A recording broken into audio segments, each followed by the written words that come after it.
Então, boa noite a todos. É um prazer, né, receber vocês aqui, né, nesse espaço aqui da SBPM, agora é um espaço virtual, né, onde a gente tem realizado, desde maio, né, uma série de eventos virtuais. A gente começou em maio com o Festival de Pesquisa de Mercado, né, que foram 2 semanas seguidas, né, com eventos, e aí a experiência foi tão boa, tão gostosa, que a gente começou a fazer webinars quinzenais, né? E esse webinar aqui, ele faz parte desse ciclo, né, de webinars. Então, só dando uma introdução aqui, né, porque a gente tem sempre um público novo, né, a gente tem uma parte do público que está nos acompanhando aí há meses, e a gente sempre tem gente nova, né, é sempre muito bom, né, tá vendo novas carinhas, novos nomes aí junto com a gente, né? Então, vou começar me apresentando. Eu sou a Cíntia Corrales, presidente da SBPM, né? E realmente estou aqui só para dar as boas-vindas e para assistir aqui, né, o material que sempre tem sido, né, generosamente compartilhado, né, pelos nossos convidados, pelos nossos palestrantes, né? A gente sempre faz questão de agradecer essa generosidade de estar compartilhando conhecimento, de estar ajudando, né, a que a nossa comunidade de pesquisadores se conecte de uma maneira, né, muito prazerosa e intensa nesse período difícil de pandemia que a gente está vivendo, né?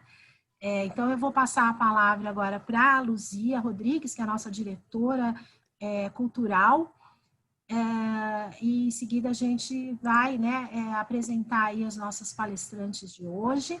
Desde já, né, queria agradecer a Oriana e a Rosa por estarem aqui com a gente. Tá? Então, Luzia, com você. Então, boa noite a todo mundo. Reforço o bem-vindos a mais um webinar aqui nosso, que é uma alegria poder hospedar e ter essa experiência de compartilhamento de tantos saberes. A gente continua no mesmo pique. Em setembro a gente vai ter participação aí da Graziela Thompson, que vai trazer resultados sobre como a pandemia impactou a vida das pessoas. Vai ser o tal dos tempos de pandemia. Vai ser super interessante, já está agendado para o fim de setembro, mas a gente tem bastante coisa em setembro, só ficar atento nas redes sociais do que vai ser publicado. Então, hoje a gente tem duas palestrantes, a Oriana e a Rosa. Vou apresentar a primeira das palestrantes, que é a Oriana. Quando a Rosa for falar, eu conto um pouquinho dela também. Então, a Oriana, ela é pesquisadora, número 1, hein? Ela é psicóloga social, mestre em marketing, doutora pela ECA USP, fez especialização na Open University dos Estados Unidos e no ST Studium de Domenico de Masi, na Itália. É diretora de CPM Pesquisa, professora em diferentes MBAs e fundadora da PAS, International Peace Agency, membro do NEF, é o Núcleo de Estudos do Futuro da PUC, autora e organizadora de 5 livros. Então, Consumir Diálogos Criativos, com o Domenico de Masi e Frei Beto, Diálogos para o Futuro, com Rosemaria Muraro e Hazel Henderson, Primeiros Passos para o Jovem Cidadão e Teoria e Prática da Pesquisa Aplicada. Então, Oriana, a palavra é sua. Ai, que bom, que ótimo, gente. Primeiro, eu queria agradecer muito o convite, porque eu acho que essa gestão está excelente e com esses webinars. E vocês estão me escutando bem? Sim, tá ok. Então, e eu fico muito agradecida pelo convite. E hoje eu gostaria de falar, eu vou compartilhar minha tela e vou falar um pouquinho do pesquisador, sabe? Uma coisa mais... né? Vamos compartilhar a tela. Vocês estão vendo alguma coisa? Não?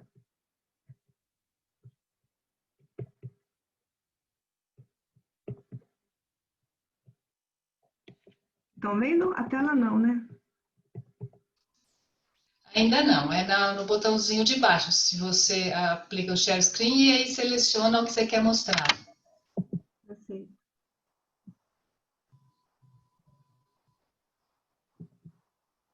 Estão vendo agora?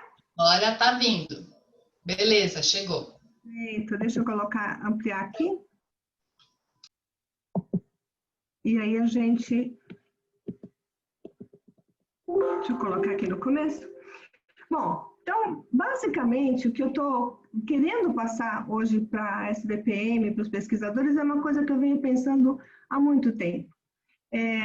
E tentar fazer as conexões de como foi minha vida ao longo desses anos todos e quais são as coisas que me fizeram apaixonar pela pesquisa. Eu sou literalmente uma apaixonada por pesquisa.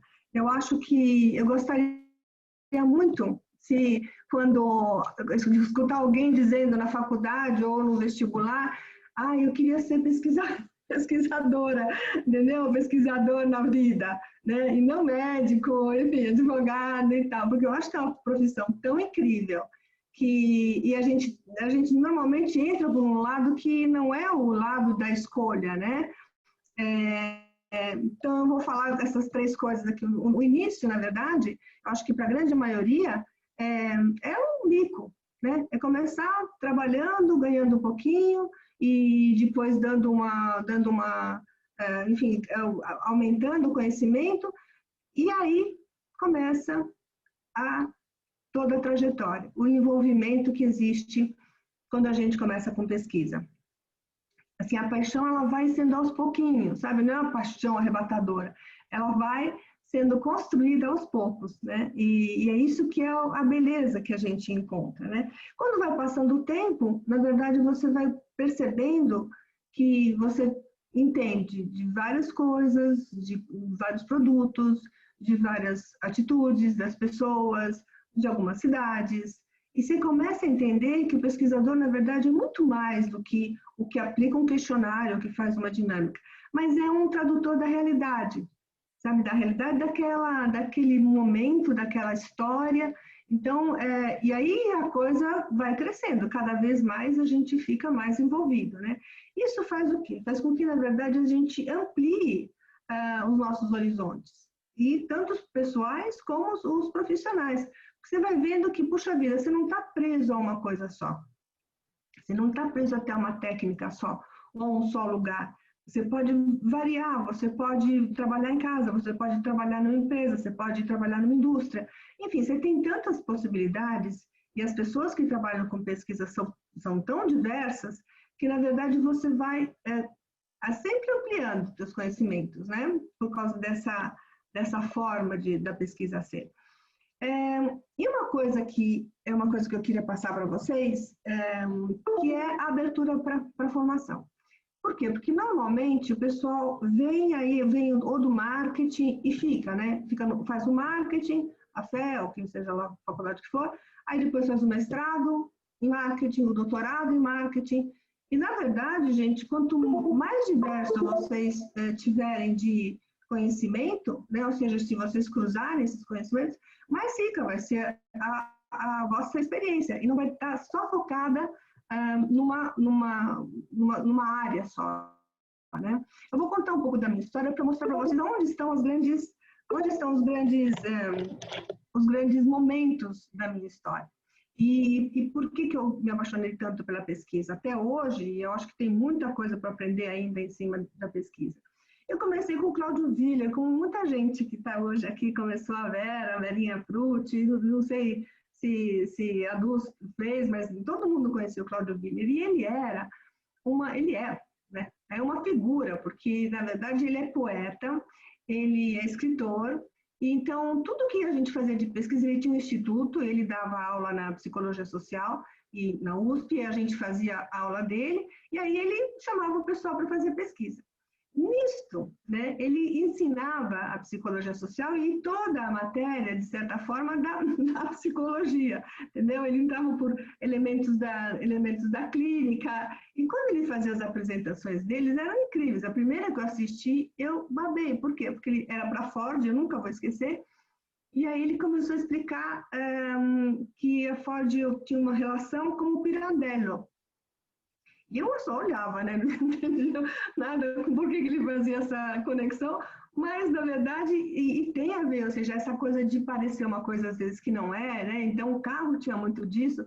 Enfim, ele fazia essas pontes sensacionais. E eu acho que esse carinho, na verdade, com relação à pesquisa, a gente pegou, quem foi daquela época pegou com ele, pegou essa coisa até de um pouco mais criativa, um pouco mais solta, né? E eu estava na psicologia, que eram os barracões, quem sabe, quem conhece lá, eram os barracões mesmo, né? Onde a gente estudava, na época até da ditadura, né? Não sei o quê. E me chamaram para ir fazer uma monitoria lá na FEA, né? Acho que foi a Ivete que me chamou para ir para lá para a FEA. E vamos lá. Então eu fui, né? Peão completamente, aquela que, sabe, junta a prova, trabalha, anota, essas coisas assim. Mas eu percebi uma coisa muito interessante. Eu comecei a ver que era um mundo completamente diferente. Então, as pessoas eram diferentes, as salas de aula eram diferentes, enfim, os autores eram diferentes, era um mundo completamente novo. Mesmo que eu estivesse fazendo a parte de organizacional da psicologia, aquilo era um mundo novo. E conforme eu ia fazendo a pesquisa, ia vendo que aquilo era importante para mim, a área do marketing, e entender um pouquinho dos 4 P's do Kotler, aquela coisa toda que faz anos, né? Mas, enfim, eu comecei a ver que deveria fazer alguma coisa, e foi isso que me levou a fazer o mestrado lá, né? Tanto é que, na época, eu tinha criança pequena e eu ficava brigando com eles, porque, enfim, eles compravam que uma reguinha que estava no coisa, e eu discutindo com eles, não, a reguinha não precisa, você gosta desse produto? Né? Eu falei assim, a mamãe faz pesquisa, sabe? Mas então, e aí a minha tese foi o ato de compra do público infantil, certo? Então foi aí que nasceu toda a vontade de trabalhar nessa área. Aí eu fui vendo que eu precisava também de outros conhecimentos na área de pesquisa, cada vez mais envolvida. Comecei com o Quentin na rua, né? E foi feito assim a tabulação, depois, enfim, processamento, depois vai indo, aí começa as primeiras entrevistas abertas, aquela linha básica, vamos dizer assim. E quando eu cheguei no ponto de começar a fazer análise, e aí eu já não estava mais com o Villa, estava na CBBA, com o Paulo Sexto, Irã, Castelo Branco, com o seu Castelo, como de paixão, muitas vezes eu ia falar com ele, ele me dava bons conselhos, e eu era recém-formada, recém-casada, então ele falava, Oliana, calma, sabe, você vai ter tempo para estudar, enfim. E aí comecei a entender que eu precisava de mais uma coisa, numa agência de propaganda, eu precisava da comunicação. E com o tempo eu fui olhando e fui indo para a ECA, para fazer o doutorado, certo? Outro mundo. Gente, aquilo é uma loucura. Quando eu entrei lá, eu falei, meu Deus do céu, certo? Da psicologia passar para administração, que é tudo muito organizado, muito planilhado, né? As salas, todas as coisas. Se entra na ECA, aquela zona total, entendeu? Aquele povo diferente, o professor chegava atrasado, aí depois ficava mais tempo. Enfim, e isso, na hora, assusta, porque são outros autores também, né? Você não tem a tua referência de autores. Então, o psico é um tipo de autor, depois no outro tem outro tipo, e assim. Só que aquilo te faz rico, porque você depois aprende a lidar com o diferente, aprende a lidar com os vários autores, as várias áreas de competência. Então, te dá uma plasticidade que às vezes é muito importante você ter na pesquisa, né? Especialmente quando você vai começando a galgar outros níveis, né? E aí começa a fazer curso, e depois eu fui fazer um curso na Itália, depois comecei a dar aula na FEA, então teve um curso curto para ir nos Estados Unidos, enfim. Aí você vai agregando as exomares da vida, né? Que eu ia tanto com paper, como apresentando paper, como assim, pagando e tal. Enfim, e aí é um mundo, e aí você começa a construir a tua profissão realmente de uma forma que ela se torna múltipla, ela se torna completamente plástica, vamos dizer assim, né? E aí você vai começando a moldar. E aí entra uma coisa muito interessante, que eu me sinto, às vezes, carregando uma caixa de ferramenta, sabe? Cada vez mais pesada a caixa de ferramenta, mas as técnicas, os métodos, as linhas, né, são ferramentas para a gente, que você pode usar para qualquer coisa, para o marketing, para a escola, enfim, para qualquer coisa que você queira. As ferramentas são as mesmas, mas é que você começa a perceber que, se você juntar uma com a outra, ou fizer de uma forma diferente, você começa a criar métodos diferentes. Sempre, lógico, dentro do requadro da metodologia científica, não vai ficar inventando à toa. Mas dentro desse guarda-chuvão, vamos dizer assim, você pode ir mexendo aqui e ali. Então, por exemplo, eu comecei a fazer coisas que até as pessoas me criticavam, mas assim, eu queria entender, num dos projetos, né? Eu queria entender como uma marca passa de mãe para filha, entendeu? Então, eu fazia grupos com mães e filhas. Aí depois eu fazia subgrupo, depois eu juntava, e depois, enfim. Aí as colagens, aquelas coisas que a gente conhece. Olha, aquilo era muito mais rico, né?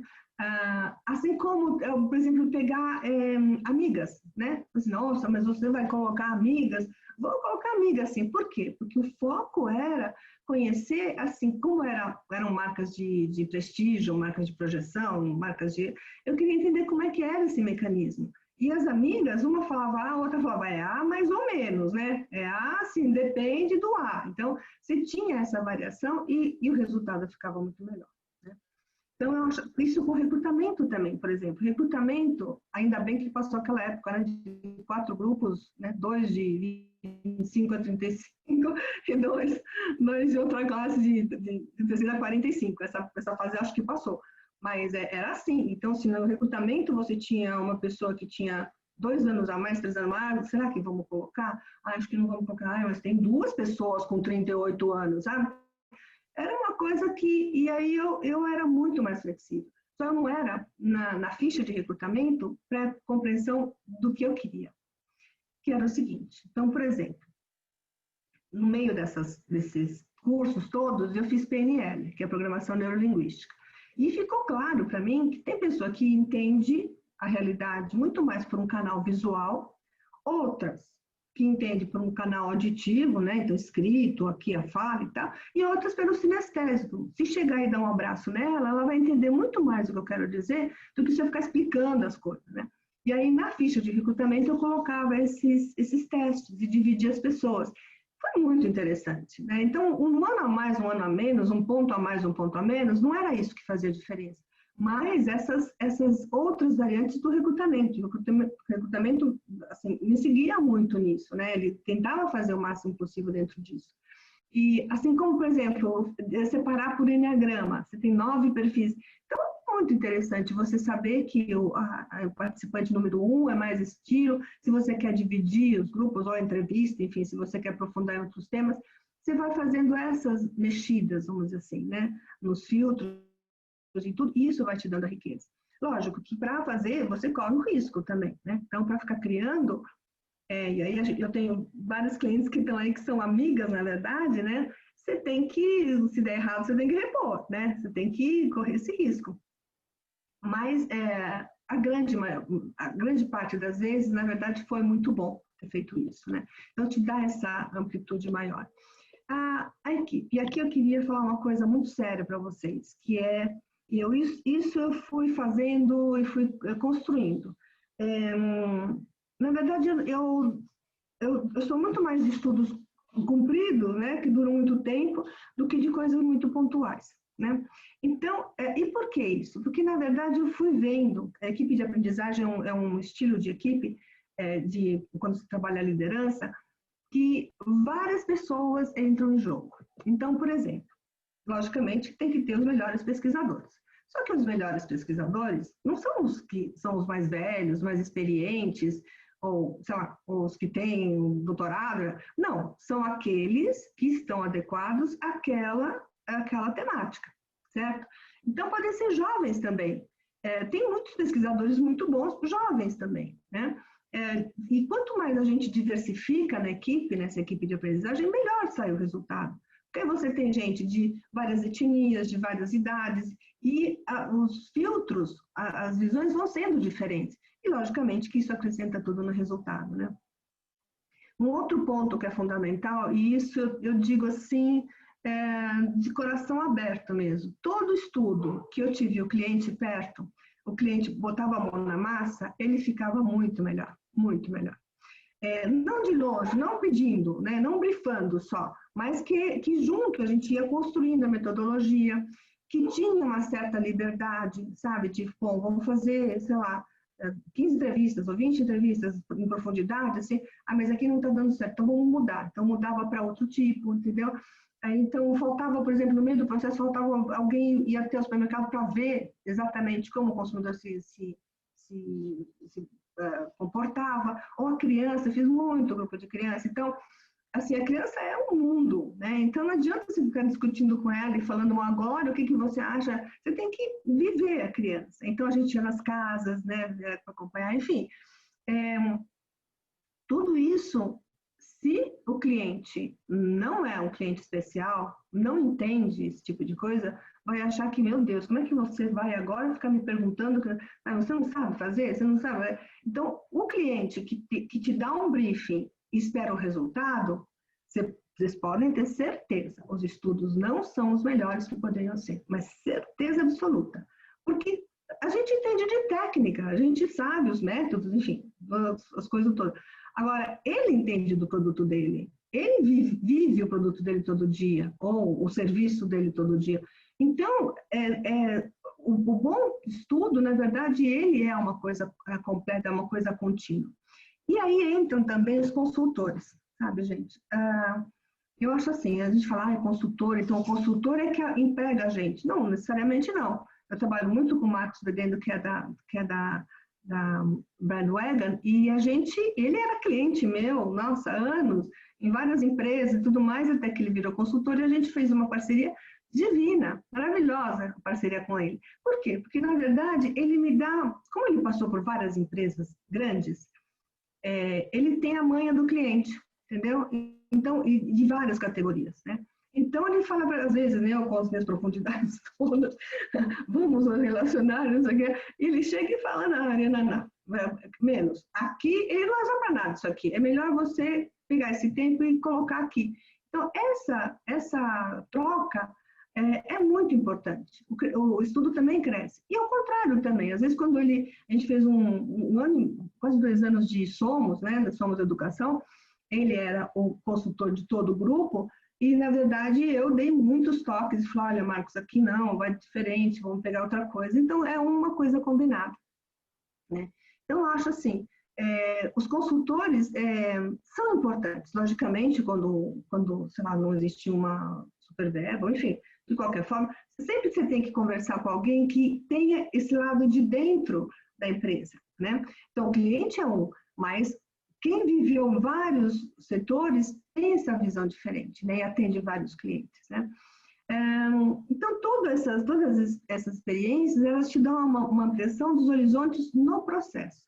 Isso é muito importante, gente. O processo acaba sendo o resultado, ou seja, o processo te dá a satisfação ou não do estudo, a realização ou não de atingir um determinado objetivo do estudo, não? Não é só o fato em si, da técnica daquela amostra, é como foi montado esse estudo. Tá?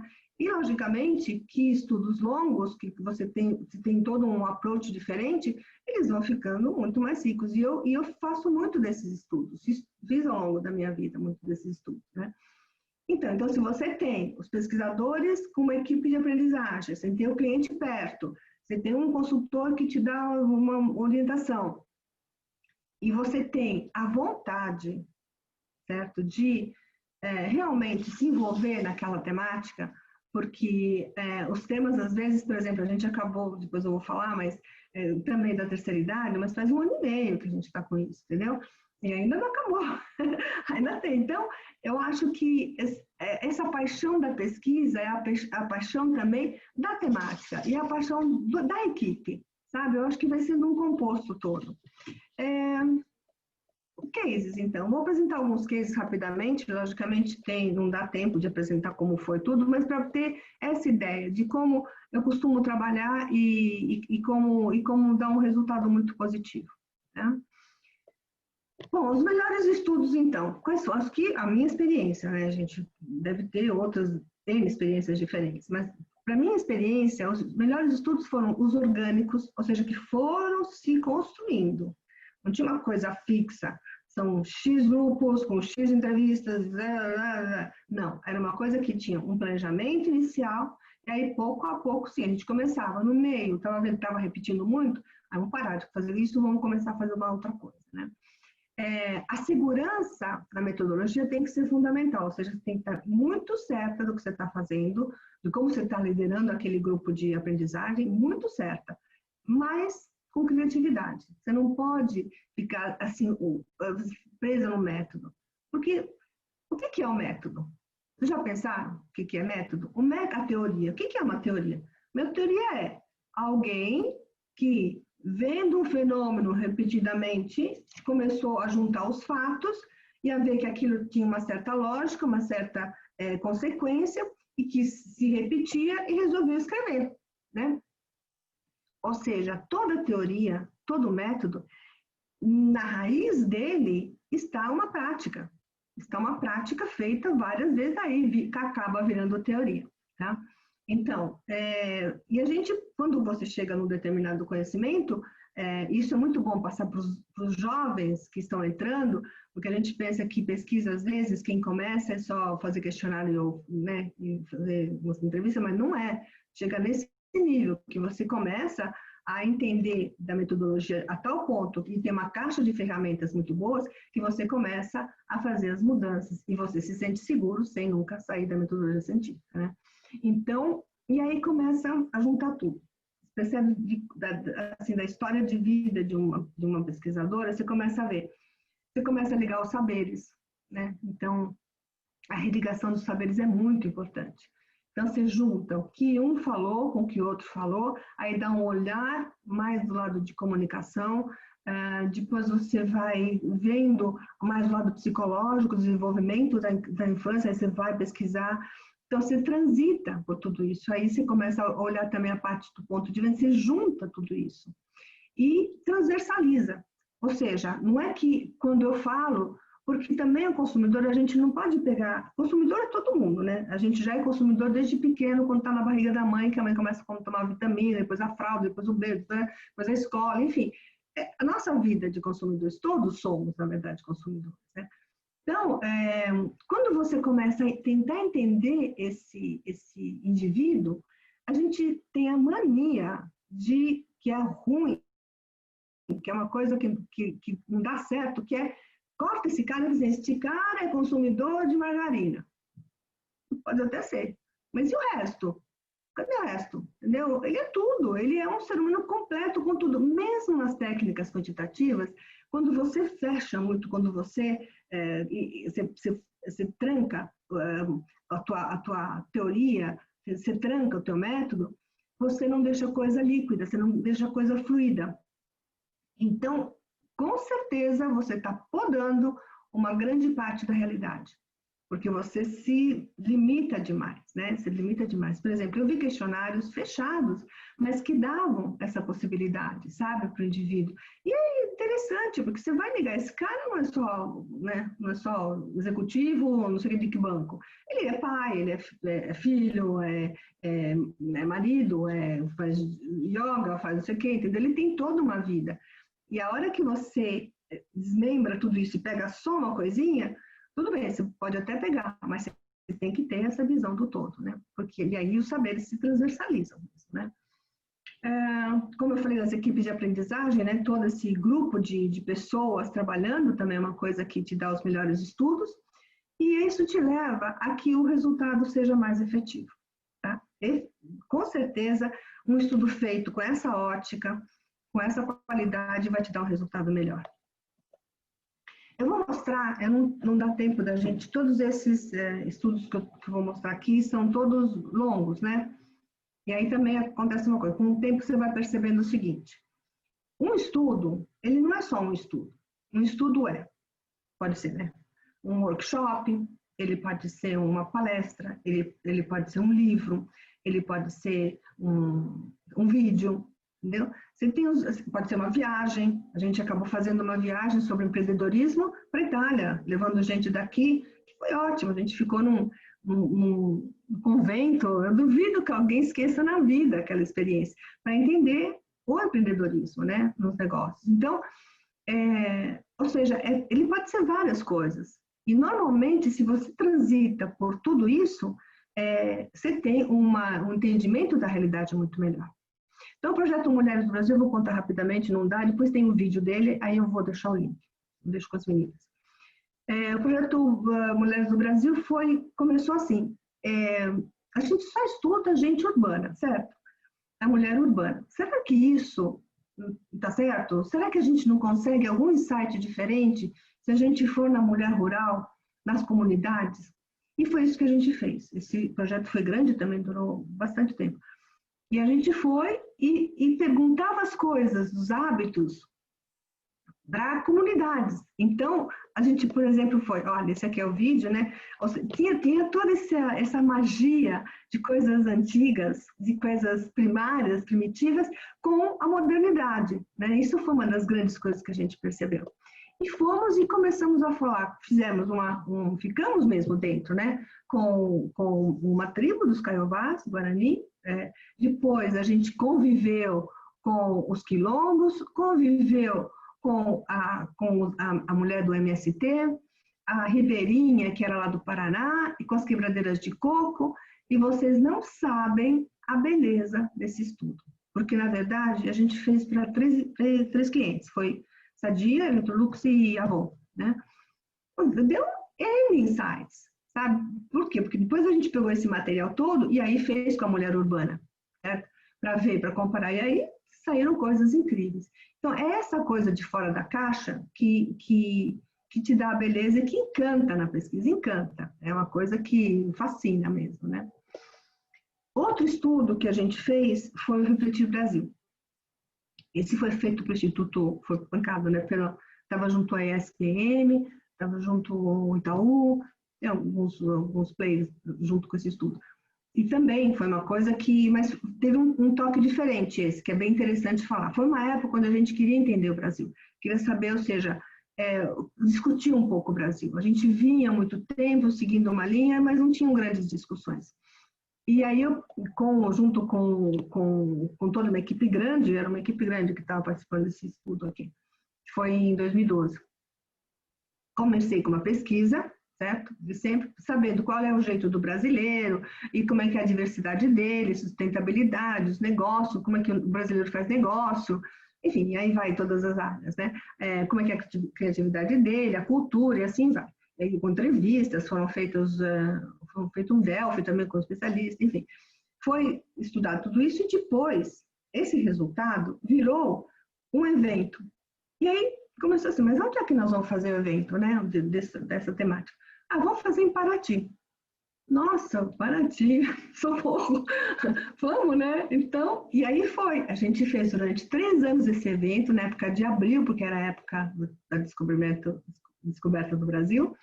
E foi maravilhoso. E essa ideia, na verdade, de fazer em Paraty foi do Denazzi. E ele vinha nessas épocas para cá e gente, a coisa mais incrível do mundo. Cada ano tinha uma temática, né? Então, primeiro foi brasilidade, depois foi a felicidade, então, tem várias temáticas. Mas foi assim, Paraty se abria para a gente. Tanto é que no começo a gente queria fazer na época da feira lá do livro, e aí decidimos que não, porque ela tinha um corpo próprio. Então, eu apresentava a pesquisa, essa pesquisa era discutida em mini-grupos, depois em plenária, depois eram passados vídeos, depois a cidade de Paraty se abriu para a gente, então, na verdade, foram feitas muitas coisas, restaurantes, fazia tudo também ajudando, né? Não é só lá pago, mas eles davam para promoção. E danças, né? Tinha uma dança incrível lá, tem uma tribo, que é uma quilombola em Paraty muito importante. Eles têm uma comida maravilhosa. Então, vários passeios por lá para entender essa brasilidade, e no final e vários palestrantes, enfim, foi uma coisa que durou praticamente 5 dias, certo? Isso nasceu de uma pesquisa. o resultado disso, que deu o vídeo, se transformou no mote para uma outra pesquisa, entendeu? Também paga pelo mesmo grupo. Então, é isso que eu digo, às vezes o estudo não é uma coisa assim, que às vezes o pesquisador acha que é uma coisa pequenininha, que vai fazer 4 grupos, que vai fazer não sei quantas entrevistas, né? Mas não é. Ele te dá essa possibilidade de você entender a realidade nas suas várias nuances, né? E isso fascina. Esse foi uma coisa mais do marketing, que estava ligado ao Bacardi, Big Apple. Essa marca, na verdade, ela cresceu muito, muito, muito, e de repente começou a despencar. E eles queriam entender o que acontecia com ela. E aí, era uma marca para tomar, para ficar bêbado mesmo da moçada, tá? Da moçadinha.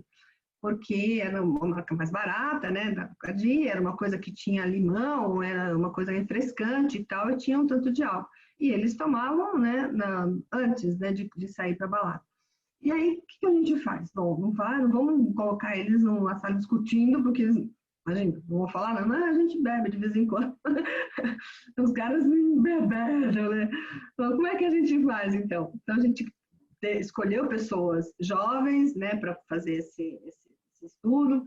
Aí, acompanhamos eles no esquenta, depois acompanhamos eles enfim, na balada, assim, durante o histórico inteiro, mas, ao mesmo tempo, a gente fez com um grupo de amigos, né? Fez com, sei lá, chamamos o Antônio falou, você me traga os teus 4 amigos para a gente fazer esse estudo, né?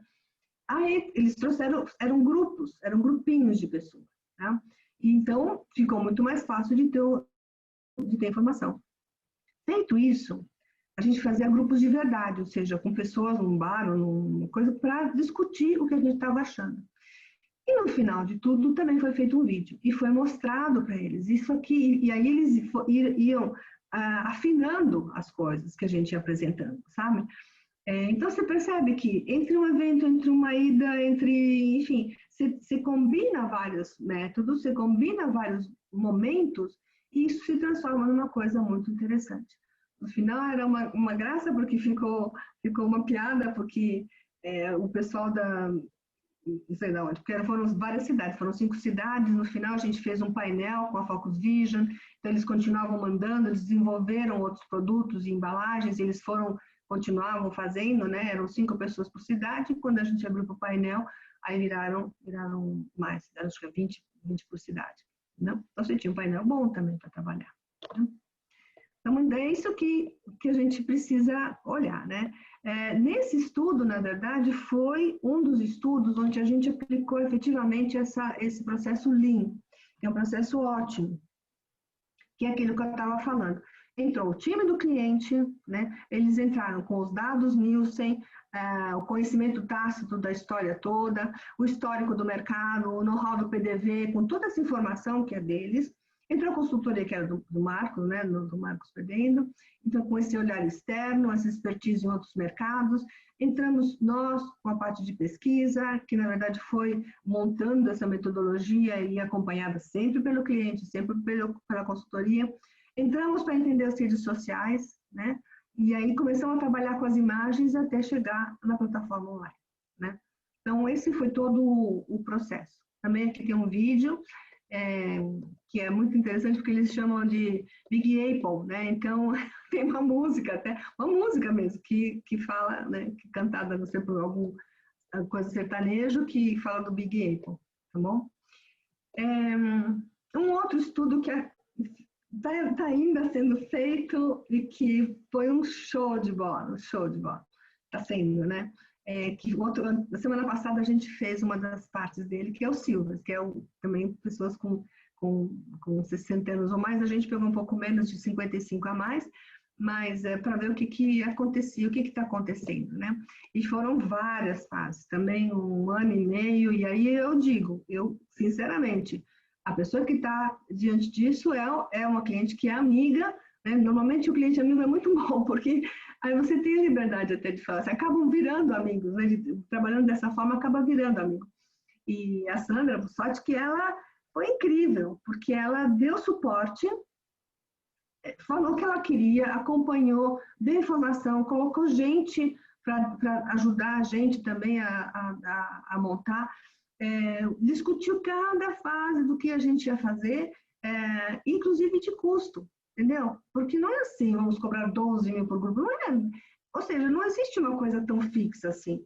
Porque se você tem uma verba de 60 mil, o que dá para fazer com uma verba de 60 mil? Ah, dá para fazer isso. Você apresenta e fala assim, não, mas assim, ficou aquele pedaço de fora? Ficou. Quanto é aquele pedaço que ficou fora? Ah, mais 10 ou 15. Deixa eu ver. Então, ia para outros departamentos, falava com gente, pedia lá para fora, entendeu?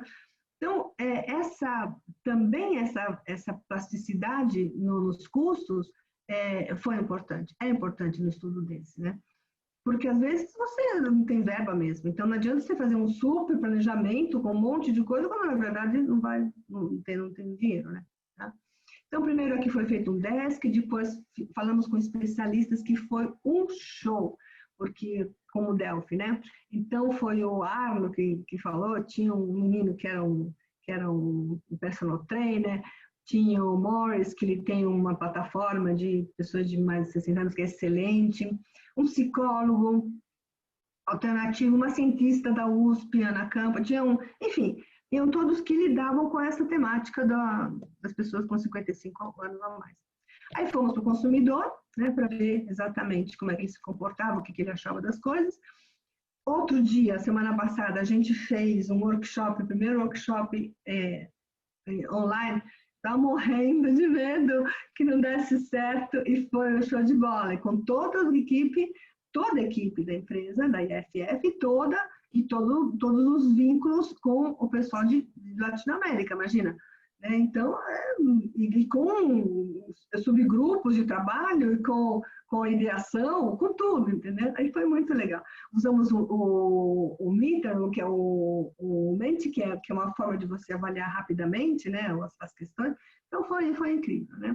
Agora, nós vamos entrar numa Quant para olhar quais são as melhores trilhas e vamos acabar com um congresso, imagina, vai ter um congresso internacional e a gente vai apresentar esse paper, está em discussão ainda, eles estão aprovando, mas tenho certeza que eles vão aprovar, porque isso tudo está muito bonito. E aqui é o meu último case que eu vou falar, que tem muito a ver com a Rosa, porque, bom, a Rosa, vocês vão ver, é um show de bola. Eu conheci ela só 25 anos atrás, e foi uma companheira incrível. Ela, na verdade, é uma inspiração para mim, porque às vezes ela fala coisas, eu falo, meu Deus, onde de diabo que ela foi achar essa informação, certo? O que é isso? E dali a pouco você percebe que acontece, né? Então é uma pessoa assim incrível, brilhante, digamos, né? E o Pangera é uma startup que ela montou com um grupo e a gente começou a questionar, sabe? Essa coisa de geração X, Y, Z, alfa, sei lá quantas tem, tá? Porque será que é assim, tão certinho? Será que não tem variações? E como é que essas pessoas se entendem? E a gente chegou numa conclusão muito incrível, que na verdade vocês vão ver, na verdade os anos vão passando, essa variável idade é a única que existe ou não? Né? Será que é só isso? E a gente chegou logicamente à conclusão que não. Tem estilo de vida, tem atividade, tem família ou não família, enfim, tem N fatores, né? E a Rosa acompanhou tudo isso. E ela trabalha com uma coisa que é de futuro. Então a gente começou a integrar o futuro, nesse e outros projetos também, mas as técnicas do futuro, essa visão, né, de futuro que a gente fala, ai meu Deus, coisa de futuro é longe. Não é. São técnicas, são cenários que eles montam e que ajudam demais a gente. Então, ela depois acabou escrevendo um artigo, que é a Revolução Transetária, que está aí, gente. A gente ainda não está vendo, mas está indo por aí, entendeu? Que é assim, as cidades vão se embaralhar, os gêneros vão se embaralhar, entendeu? As classes, até certo ponto, vão se embaralhar, ok? Então, essa coisa dos limites cruéis, assim, estáticos, é uma coisa que vai acabar. Não é que vai acabar, mas pelo menos vai se amainar, né? Para terminar, então, qual é o nosso momento atual? Eu acho que nós estamos num momento brilhante para a gente trabalhar. E o cliente está começando a perceber isso também. Por que é tão importante? Porque, na verdade, é uma época de incerteza, né? Que nem o Mohan fala, que as incertezas são uma ilusão. E, assim, você não pode ter tanta certeza de tudo, né? Porque a gente, normalmente, antes da pandemia, agora, então, né, a certeza ficou perdida. E esse momento é importante porque ele vai resgatar a motivação da profissão, vai entender as novas realidades para construir um pós-normal, não sei se é pós-normal ou mais normal, sei lá, do jeito que quiser falar, mas um futuro melhor. Ou seja, a gente tem que pensar, e variáveis importantes entraram nessa brincadeirinha aqui da pandemia, né? Então, se a gente começar a pensar, o consumidor, o vendedor, o aluno, o cidadão, eles estão mudando, eles mudaram.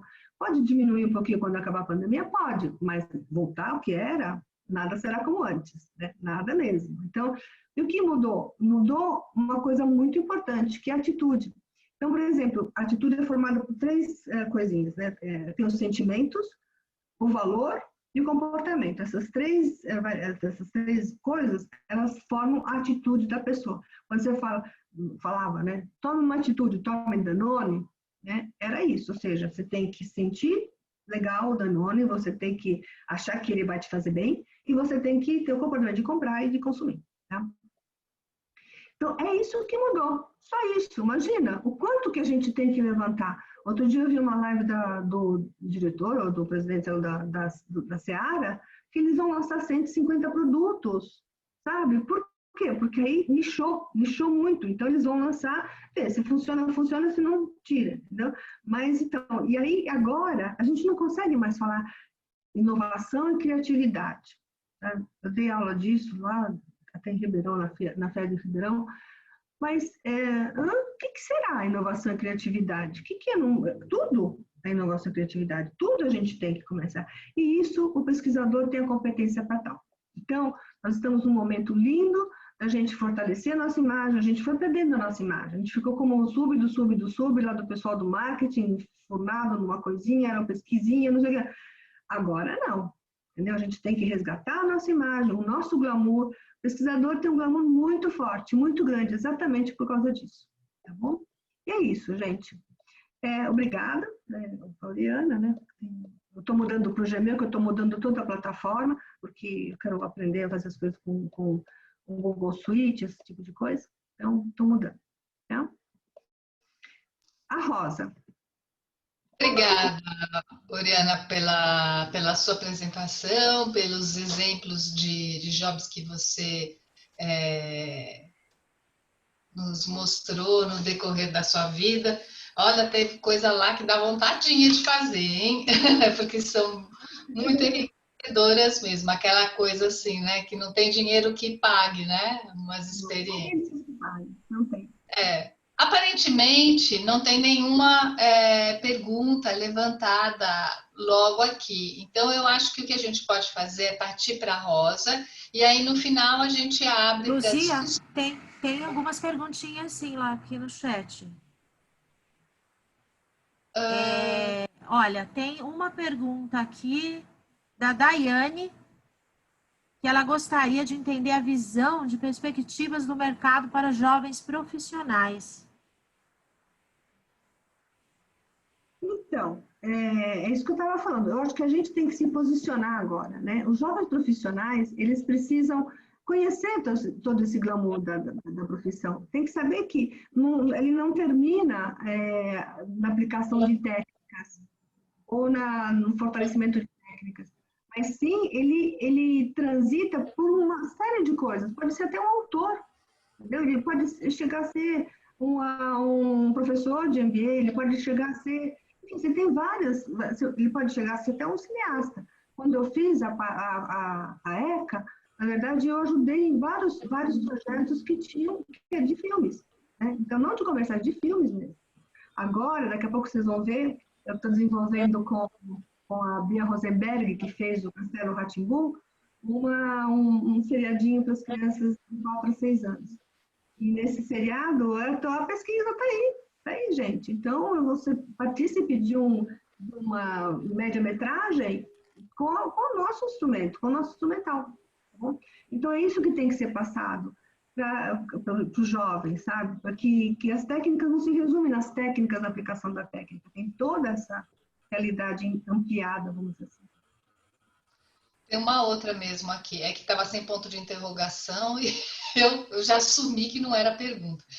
Foi falta de ler mesmo. A Roberta Pimenta, ela também fala, tomara que as idades se embaralhem. Onde posso ler mais sobre esse assunto? Adoraria recomendações. Então, esse tipo de informação é exatamente o que a Rosa faz. Ela levanta, não vai ler. Ainda você não vai ler. Não vai ter nada para ler sobre isso. Tanto é que ela fez um artigo sobre isso. Porque é as técnicas que ela usa que te levam a essas descobertas, né? Vou falar. Ela vai falar sobre isso. E tem um comentário interessante da Cecília também, que ela fala que a lógica da inovação hoje permeia transversalmente diversas atividades. Então, aqui agradecendo, elogiando e tal, né? Isso. Então, vamos partir para a Rosa, então, que é a nossa... Aproveitem a Rosa ao máximo, porque ela é uma comunidade mesmo. Então, ela é graduada pela Faculdade de Filosofia, Ciências e Letras da USP. Ela é mestre em Estudos do Futuro pela Universidade de Houston. Atuou como executiva de comunicação em grandes empresas por 20 anos e é futurista profissional há 20 anos. Não sabia que existia essa profissão assim, futurista. Pioneira em futurismo no Brasil, diretora do projeto Millennium no Brasil, maior rede de pesquisadores futuristas do mundo, diretora do Teach the Future Brasil, Movimento Futurista pela Educação e também cofundadora da Pangera, é uma startup que promove relacionamentos intergeracionais. Com a palavra, Rosa Alegria. Opa. Boa noite. Eu adoro estar entre pesquisadores. E eu sou uma pesquisadora, mas uma outsider, porque eu entrei nisso depois. Eu conheço a Oriana há quase 30 anos, já não tem como não denunciar a idade aqui. Eu sou um daqueles casos em que cliente virou amiga do fornecedor, né? Então, a gente se conectou há muito tempo. Somos grandes amigas. E por que eu fico com a Oriana sempre, né? Porque, profissionalmente, eu sempre tive uma especial atração pelo que é contravenção. E a Oriana sempre foi uma contraventora da pesquisa tradicional. Então, aí eu colei nela, né? E aí não saí mais, não descolei mais. Então, é um prazer enorme estar aqui. Agradeço demais esse espaço. Estou vendo gente aqui que eu conheço. Fico feliz por estar me prestigiando. E um prazer também, Oriana, estar aqui com você, porque você é uma referência brasileira da pesquisa, né? Não tem como. Então, é uma honra estar aqui fazendo esse papo com você. Eu sou uma aprendiz, né? Na verdade, vou aqui falar sobre, como eu disse, um outsider, mas vou colocar um pouquinho de lenha na fogueira, certo? Sempre trazendo inquietações, sempre mobilizando as pessoas na direção de algo que está acontecendo lá na frente, que começa acontecendo e a gente tem que acompanhar, porque o mundo não é estanque. Então, assim, eu sou futurista desde o ano 2000, eu era executiva, a Ariana me conheceu como diretora de comunicação de uma grande empresa, Lavon, né? E cansei, né? Cansei do mundo executivo, saí, fechei os olhos e pulei no escuro. Tentei fazer coisas que eu achei que eu era referência em comunicação corporativa na época, mas não deu certo, porque eu não queria me juntar a grandes grupos. E aí passei a fazer, a partir de uma pergunta, eu mudei minha vida. E essa pergunta foi a seguinte: o que eu posso fazer que ainda é novo e ninguém faz? Quando eu joguei essa pergunta para o universo, a resposta veio. Não foi muito demorada. Então, aí eu encontrei um artigo numa revista chamada The Futurist, assinada por um futurista profissional, professor, e encontrei com ele, chamei ele para o Brasil para um evento e ele me convidou para fazer um mestrado de um programa científico de estudos do futuro, que até então eu achava que era uma coisa de adivinhação, né? Algo esotérico. Eu descobri que estudar o futuro é ciência também. Então, eu estudei o futuro, estudo ainda sempre, né? O futuro é contínuo, interminável, cientificamente. Então, eu sou, profissionalmente, eu sou futurista e faço isso hoje há 20 anos, né? Há mais de 20 anos. Porque antes, como executiva, eu também lidava com o futuro, só que eu não tinha uma formação. Eu era aquela que incomodava, que falava, abre a janela, gente, tem coisa lá fora, está mudando, né? Incomodava. Então, eu fui ligada nisso. E a pesquisa me foi apresentada pela Oriana, né? A Oriana trouxe a oportunidade de implementar, ou adicionar, aplicar o conhecimento dos estudos do futuro na pesquisa. E foi um privilégio, né? Fazer algumas coisas com ela. Você falou aí do Tangera, né? Mas a gente fez outras coisas também, eu sempre seguindo a Oriana. Então, eu vou falar agora, né? O que a gente precisa saber sobre o que é essa questão do futuro. Primeiro, que o futuro é um tempo inexistente. Então, a gente tem que assumir a nossa ignorância sobre algo que não existe. Só que nesse campo do que não existe é que vem o novo. É no território do desconhecido é que a gente tem como imaginar, criar uma imagem daquilo que não existe, e essa imagem passa a ser real. O futuro não existe a partir do momento, até o momento em que ele é criado no presente. Então, na verdade, o futuro é um campo vasto, amplo e rico do imaginário. E dá medo, porque nós, seres humanos, nascemos, né, falando cerebralmente agora, com medo do desconhecido.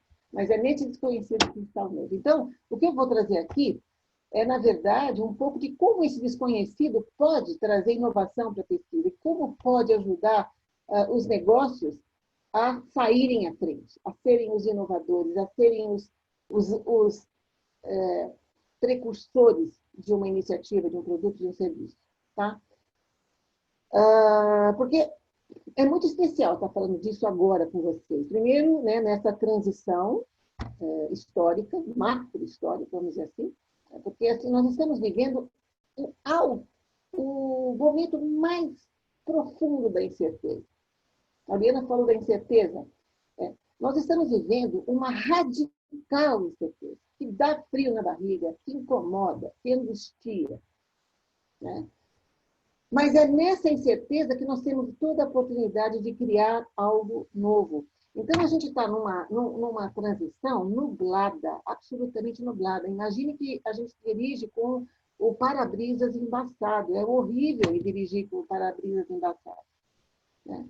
Então, como é que a gente vai melhorar, passar o para-brisas?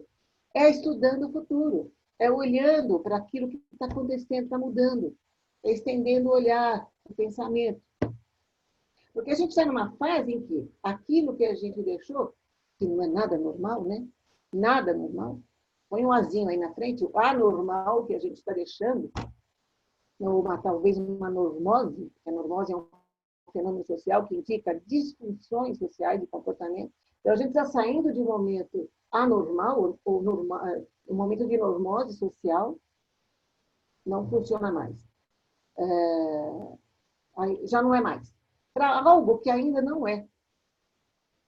Né? Entre aquilo que não é mais e estamos entrando em algo que ainda não é. É como se, por exemplo, a gente estivesse entre dois quadros. Um paciente na UTI e, do outro lado, uma criança engatinhando, que ainda não anda.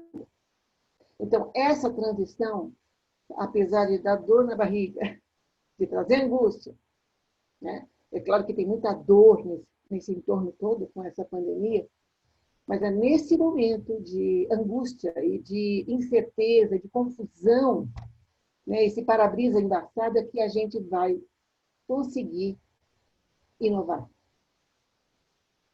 A inovação não vem do céu.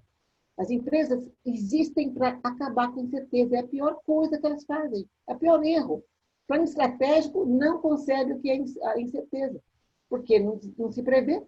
Não, mas tá, então vamos prever. Como é que a gente vai prever o imprevisível? É impossível.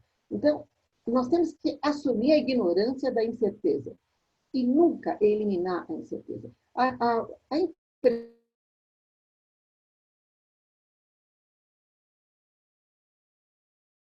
ele não vai inovar. Ele tem que ter coragem para pular no escuro. Que nem eu. Eu pulei no escuro quando eu saí de uma empresa para ir para uma outra vida totalmente diferente. E eu estava no auge da incerteza. E esse é um momento sem precedentes. Primeiro que dizem que nos próximos 10, 20 anos vai haver mais mudanças que nos últimos 300. Eu acho que até agora, nos últimos 5 meses, aconteceram mais mudanças do que nos últimos, sei lá, 50, 60, 100 anos. Então, a velocidade está se comprimindo cada vez mais. Então, sem precedentes, essas mudanças estão em altíssima escalabilidade. Né? Leia-se, escalabilidade, impacto, alcance, e numa altíssima velocidade.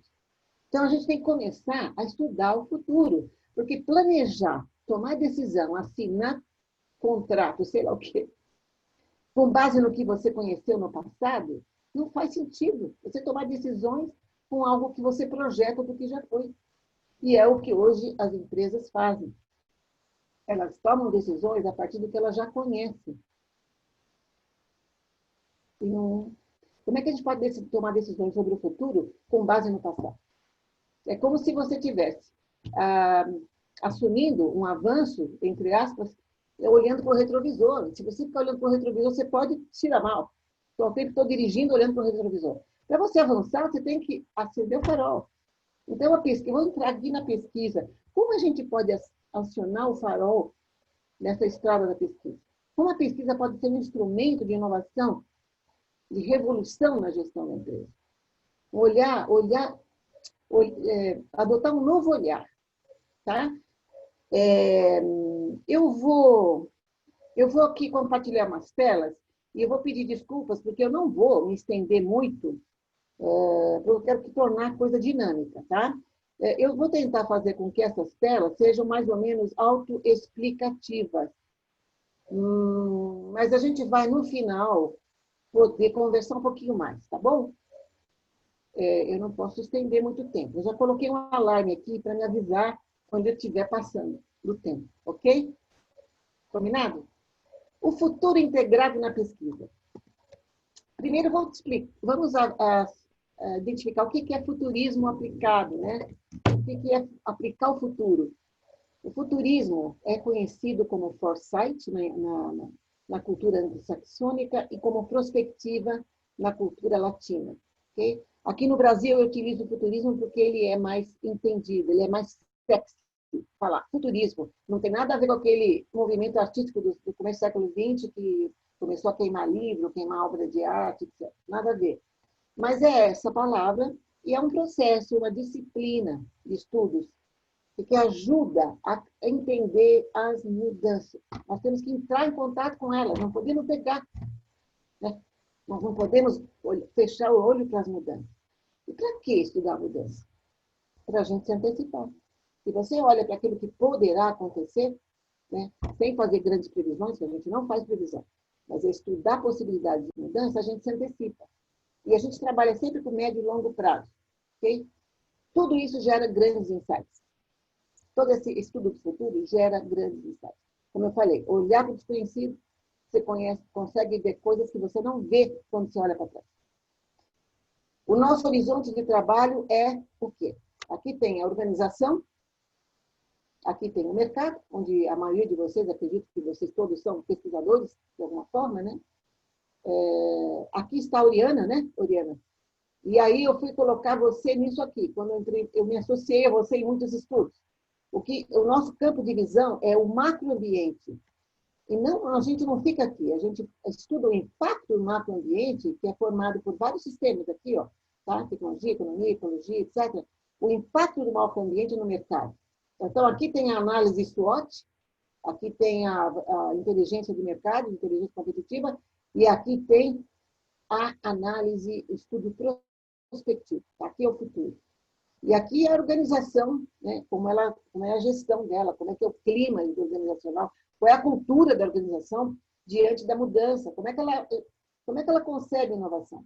Só olhando para essa floresta, você vai poder ter com mais nitidez a situação dessa árvore aqui e o entorno dessa árvore. Tá? Então, o futurista, ele vai lá em cima com a nave espacial dele, com o helicóptero, vamos dizer assim, e olha para o que está acontecendo lá fora. Uma empresa não pode existir muito tempo se ela não olha o que está acontecendo com a mudança climática, com as mudanças econômicas. Né? Ela tem que estar ligada em todos esses temas. Qual é a vantagem do futurismo? Agora eu vou usar a palavra foresight. Vamos combinar? Porque é a palavra mais técnica. Tá? Foresight, que é olhar para frente. Visão, antevisão. Olhar antes. Tá? É mais amplo, porque você tem que ter um pensamento absolutamente sistêmico. Você tem que ligar meio ambiente com economia, economia com cultura, cultura com legislação. Você tem que ter um cruzamento, porque é tudo muito complexo. A mudança é complexa. Então, nós temos que ampliar a visão. Não é uma coisa ou outra. É tudo junto. E tudo interligado. Ok? Então, é mais amplo. É mais distante, porque você vai longe. Para você conseguir inovar em 2020, você tem que enxergar 2030, 2040, ou até às vezes 2050. Certo? Você tem técnicas que te ajudam a alcançar esse horizonte temporal. E é mais profundo, porque, veja bem, não é apenas estudar tendências. Tá? O futurismo não é estudar tendências, é também. E não é só fazer relatório de tendências.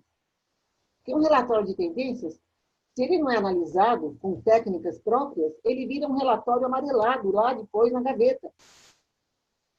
Normalmente, quem compra estudo de tendências não faz o que tem que fazer, que é analisar aquilo e fazer perguntas que impactem o negócio. Então, o futurismo, ele ajuda a você imaginar qual é o impacto dessas mudanças no negócio. Então, ele é profundo, ele vai cavocando lá, para você tirar insights a partir dessa análise. Não é jogar um relatório de tendência e deixar ele parado. Isso não gera tanto insight. Tá? Esse é o grande segredo, que muita gente não sabe. Bom, McKinsey. McKinsey tem um mapinha aqui bem legal, que fala, que coloca os negócios em 3 situações. A primeira situação é ter o direito de participar. Eu também estou no mercado de bebidas, eu também estou no mercado de perfumaria. Eu sou mais um. Né? Normalmente, eu faço o que o meu concorrente faz. Eu não inovo, não me antecipo. E tem aquele que se adapta. O concorrente faz lá um sabonete de erva doce, ele vai lá e faz também. Coloca uma embalagem diferente, uma abordagem diferente, e ele vai se adaptando, ele vai estudando, ele vai acompanhando a tendência. Olha só, que tendência não gera inovação disruptiva, ele faz com que você não morra, mas a tendência ela só ajuda você a acompanhar. Então, se adapta. Tá? Então, é um negócio que se adapta ao futuro. O grande, o que hoje vai exigir, o pós-Covid só vai precisar de inovação disruptiva, é aquele que cria o futuro. Tá? É aquele que vê aquilo que o outro não viu. É aquele que tem insights que os outros não tiveram. E é onde entra o futuro. Tudo bem? Então, muita gente relaciona estudar futuro com tendências, cenários. Cenários, e a técnica de cenários é uma metodologia. Nós temos mais de 50 metodologias. E liga a tendência com isso, mas não é só na tendência que você vai encontrar a grande sacada. A tendência é como um rio que corre para o mar e você já sabe para onde ele vai. Agora, tem a tendência que nasce, a tendência emergente. Tem os sinais. Tá? Então, as megatrends são as grandes forças de mudança que estão acontecendo no mundo e que afetam a todos. Né? A tendência é um movimento em contínua atividade, indo para uma direção. E o sinal é onde o rio nasce. É onde o rio nasce. Você tem que ver a fonte dessa água que está indo para o mar. É aí que vem a inovação. E só o futurismo pode ajudar isso na pesquisa. Só o futurismo que faz com que a gente capte na pesquisa, né, os pesquisadores captem esses sinais através de observações. E tem também, lá no fundo do iceberg, as observações individuais. Tá? Eu sei que, não sei se está aqui, uma das maiores pesquisadoras de tendências, Cool Hunters, né, que é a Sabina De Weijk, que também trabalha comigo, uma querida parceira, grande profissional de muitos anos, 20 anos, trabalhando com isso no futuro. Os Cool Hunters, por exemplo, eles fazem isso, eles observam, os etnógrafos, né, os antropólogos, eles passam a observar mudanças na micro. Tem a floresta e tem a lupa. Você vai lá e pega a lupa e vai vendo as micromudanças. Tá? Então, aqui, gente, é onde está. O futurismo na pesquisa, ele tem que incentivar o pesquisador e o cliente a sair desse aqui, ir para cá. Tá? É aqui que vem a mudança. Ok?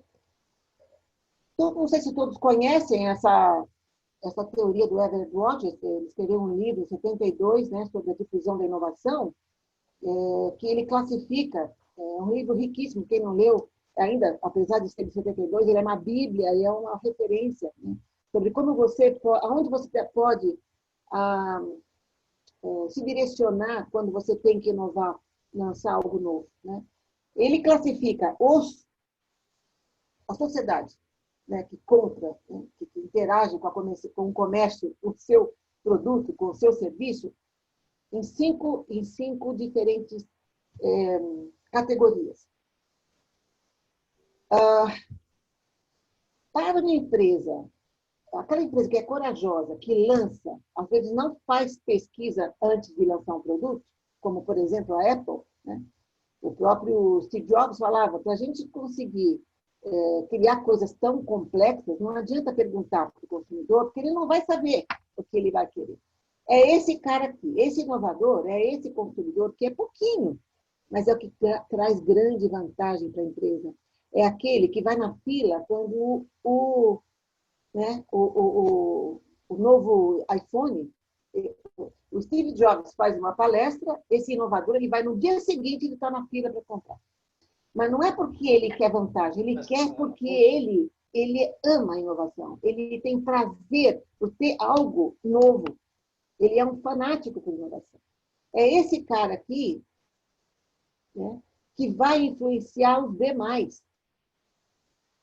Além dele, tem os adotantes, early adopters, né, os adotantes iniciais, que são esses caras que só querem coisa nova. Mas esse aqui já tem mais racional, ele não é tão apaixonado.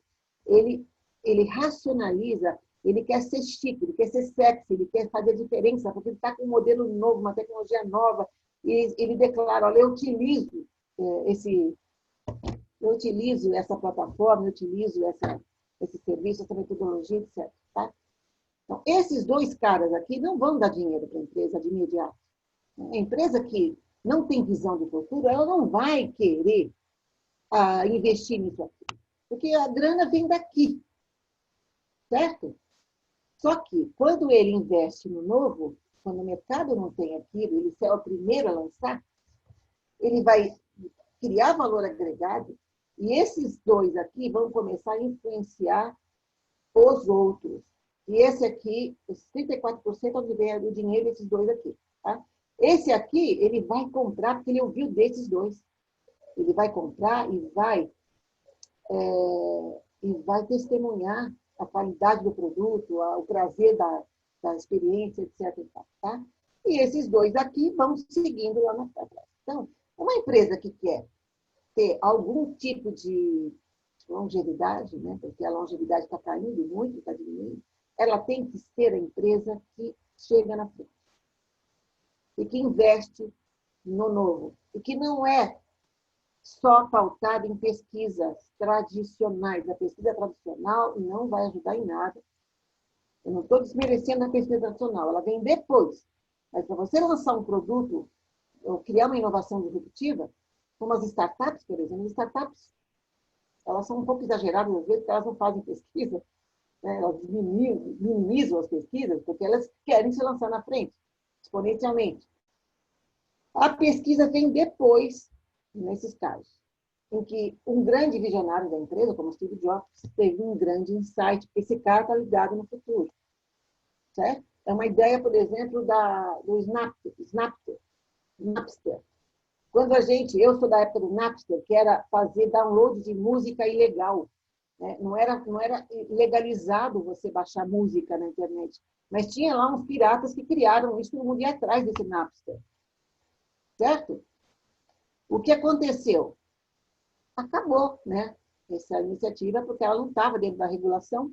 E aí veio um cara visionário chamado Steve Jobs. Eu estou falando do Steve Jobs, não é o único, né? Eu estou colocando ele como exemplo, porque ele é demais. Esse cara falou, opa, isso aqui vai me fazer milionário, vai gerar uma revolução na minha empresa. Eu vou legalizar esse negócio aí, vou fazer o negócio direito. Aí ele, o que veio, gente? Veio o iTunes, a partir da Napster. No momento em que o mercado não conhecia a possibilidade de ter música digitalizada. Não fez pesquisa, tá? Bom, enfim. Agora eu vou falar rapidinho, e é uma coisa que eu vou passar, porque vocês vão entender o que está escrito aqui. Quais são os pontos de conexão entre a pesquisa tradicional e o foresight? Não é substituir a pesquisa, ela é valiosíssima. Um negócio não pode existir sem pesquisa, né? Obviamente. Entender o consumidor, né? Poder entender quais os caminhos para alcançar, para se conectar com ele. Mas o foresight ele vai ajudar a, como eu posso dizer, fortalecer esses insights que a pesquisa gera. Tá? Então, aqui eu coloquei alguns pontos de conexão na pesquisa tradicional e na pesquisa, vamos chamar de pesquisa prospectiva. Ok? Então, dos mercados base para os mercados potenciais. Aqueles que você ainda não tem identificado quais são. Que a empresa não tem ideia de que podem ser. Monitoramento de mercado, ok, importante, mas a gente, no futurismo, a gente faz uma varredura de informação cruzada do macroambiente e analisa os impactos disso no mercado. Tá? Qual é o impacto que aquela legislação, né, X ou Y, ou que aquele grupo aquela cultura de consumo nova que está acontecendo lá na Finlândia, pode ter impacto no setor que a empresa atua. Enfim, é fazer análise de impactos, né, que nós fazemos muito. O desenvolvimento de conceitos com multi-atributos, ele poderá ser complementado com produtos e serviços inovadores para atender ao que é inédito. O que é inédito? Às vezes, uma necessidade que você nem tem ideia de qual seja e que o consumidor não consegue expressar. Né? Das estratégias de marketing para o modelo prospectivo para gerar estratégias. Nós trabalhamos com um framework lógico, científico, que tem que ser percorrido desde o início até a estratégia, até o insight. E o apoio metodológico. E lá os tradicionais SWOT, enquetes, estatísticas, etc. No futurismo, a gente complementa com Delphi, a Oriana usa muito Delphi, né? Impactos cruzados, desenvolvimentos de cenários, projeções, etc. Tá? Então, isso aqui, na verdade, não é para dizer pesquisa não vale, não. A pesquisa pode ser muito mais rica com o futurismo, com essa técnica. Vou fazer agora uma brincadeira com vocês, porque eu falei da importância da gente ver sinais, da gente captar sinais. Uma empresa inovadora, e vamos falar agora de pesquisadores inovadores, são aqueles que conseguem desenvolver um radar bem legal, conseguir captar sinais fracos. O radar, ele capta sinais fracos. Eu vou passar aqui um vídeo e peço desculpas se alguns de vocês já viram e conhecem, então vou pedir, quer dizer, vocês estão separados e não vão contar para o outro, tá bom? É um vídeo que vocês vão é bem rapidinho para detectar o teu poder de observação de sinais. Então, vamos lá.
Bom, esse é um vídeo que, quando eu comecei a mostrar, ele era novo, mas faz alguns anos, já que muitos já conhecem, né?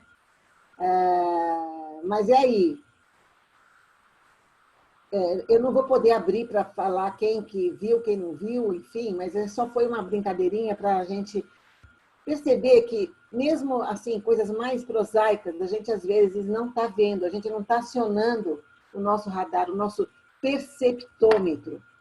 Então, para a gente acionar a nossa capacidade de inovar e identificar sinais, nós temos que ligar esse perceptômetro.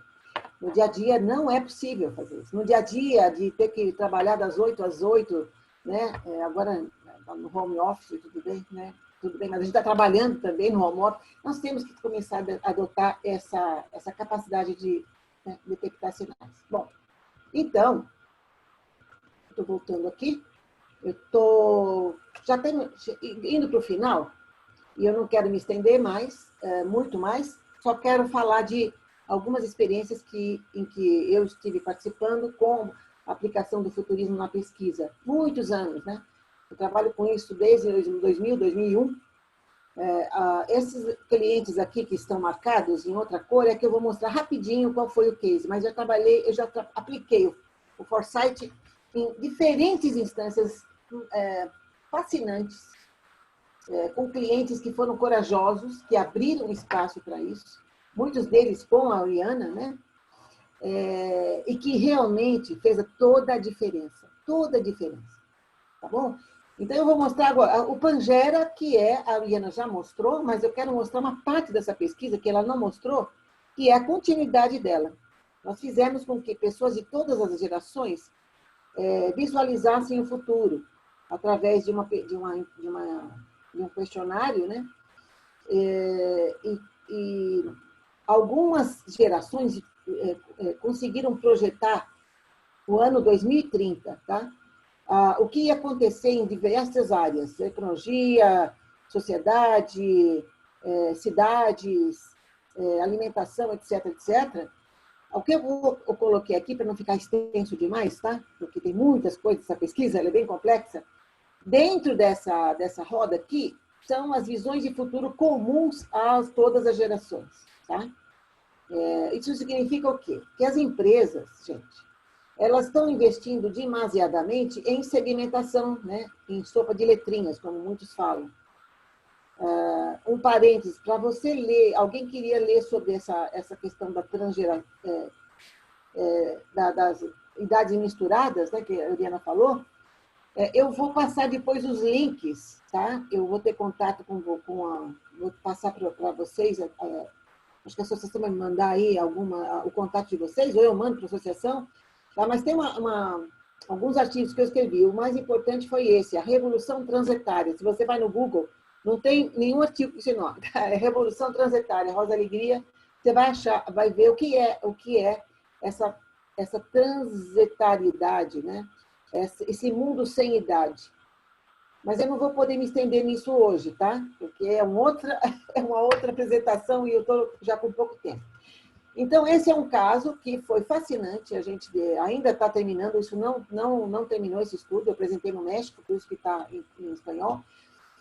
Outro projeto fascinante, gente, fascinante, que eu pude participar em 2006, 2007, foi a criação de futuros multiclientes, tá? Quem me contratou foi a Gouveia de Souza, que é uma grande consultoria de varejo, e chamou Rosa, eu quero que você crie aqui, metodologicamente, um processo de criação de futuros para o varejo. Aí eles chamaram todos os integrantes, todos os clientes, para quê? Por exemplo, empresa de Boticário, vou falar o nome porque né, não é um programa bom, Boticário, Credit Card na área de financeira, Alpargatas, aquela empresa do shopping center, que eu não me lembro agora. Olha, assim, eu não me lembro agora o número, faz tempo. O que foi feito? A gente fez durante 7 meses um processo de construção de futuros para gerar insights poderosos. E os clientes trocavam entre si, só não podia ser concorrente do mesmo setor. Tinha que ser vários clientes, mas cada um no seu setor. Tá? Esse foi o ano 2006, a gente falou do consumidor do futuro. A gente trabalhou sinais, tendências, cenários. E no segundo ano, eu propus uma coisa mais revolucionária, porque o núcleo das empresas que eles criaram para a gente fazer os estudos chamava Núcleo de Inteligência Competitiva, NIC, está aqui, ó. No ano seguinte, perguntaram, Rosa, qual é o tema que a gente vai fazer esse ano? Aí eu disse, tem que ser um tema novo, que está ainda aparecendo. E aí, quando eu joguei na mesa colaboração, em vez de competição,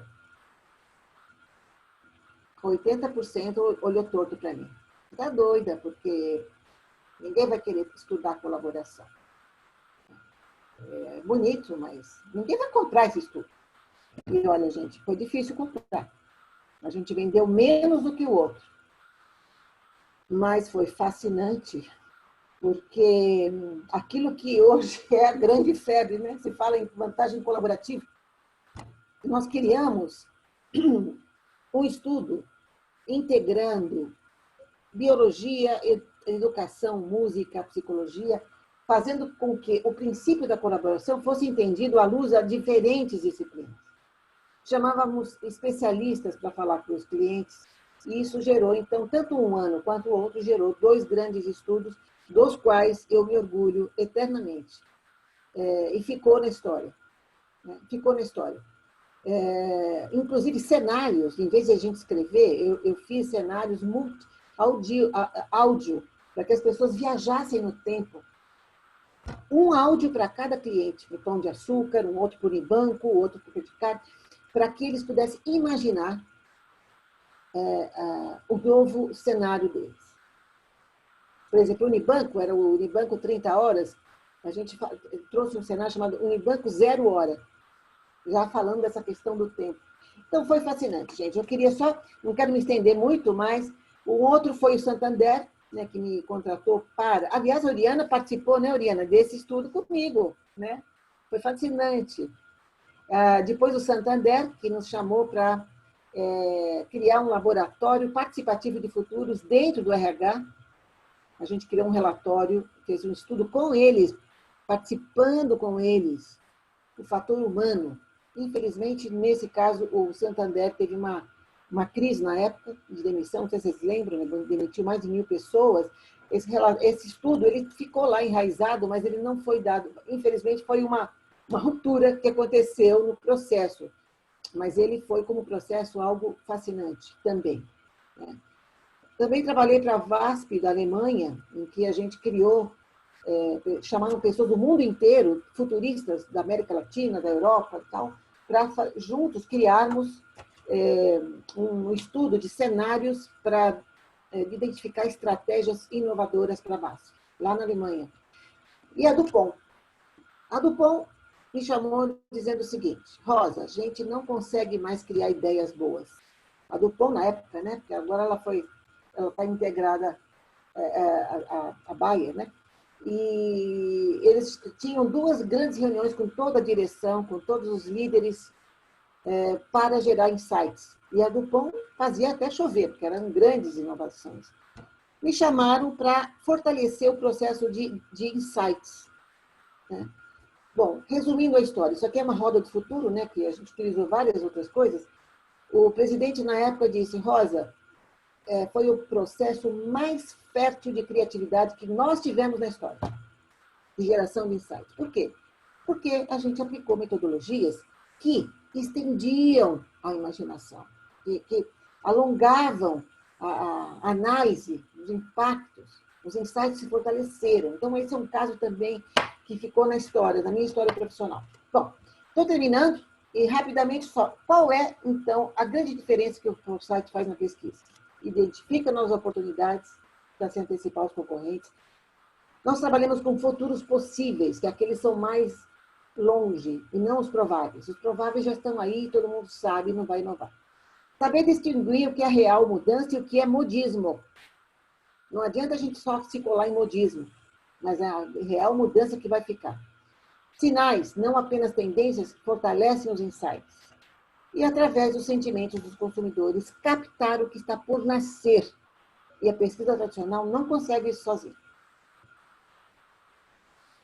Bom, terminando, eu sempre lembro de uma vez perguntaram para o Peter Drucker, um master, né, mestre da administração do século XX, porque ele acertava tudo, né? Ele falava coisas que iam acontecer. Aí perguntaram, achavam que ele era um profeta, que ele fazia previsões, e ele se irritava com isso, ele não gostava. Eu não faço previsão, eu não prevejo nada. O que eu faço, na verdade, é olhar pela janela, né, ver aquilo que é visível e que ainda ninguém viu. Olhar pela janela, ver o que é visível e que ainda ninguém viu. Normalmente, as organizações olham pela janela e não veem nada. Às vezes nem abrem a janela. E é importante, gente. É importante. Aí o futurismo é essa janela de oportunidades que vão só fortalecer o tônus inovador das organizações e vai ajudar muito na pesquisa. Então, gente, assim, eu estou tentando aqui trazer essa possibilidade, né, de cada vez mais vocês integrarem essa possibilidade nos estudos. E é isso. É isso que eu queria falar. Não sei se eu falei demais, mas enfim. Obrigada, Rosa, aqui pela sua participação. A gente tem uma pergunta bem interessante da Simone. Ela falou assim, olha, não basta ser um pesquisador contraventor, mas encontrar clientes igualmente contraventores e corajosos. Então, concordam que esses são difíceis de encontrar no mercado de massa? Aí, agora vem a pergunta. Como estimular essa coragem nos clientes? Bom, primeiro, não querer fazer tudo de uma vez. Não querer ir com a sede ao pote. Tá? Não adianta você convencer um cliente resistente ou tradicional, ou, vamos dizer assim, no aspecto mais radical, aí, retrógrado, que ele tem que mudar, que ele tem que abrir a janela. Não adianta. Na porrada não adianta. Tá?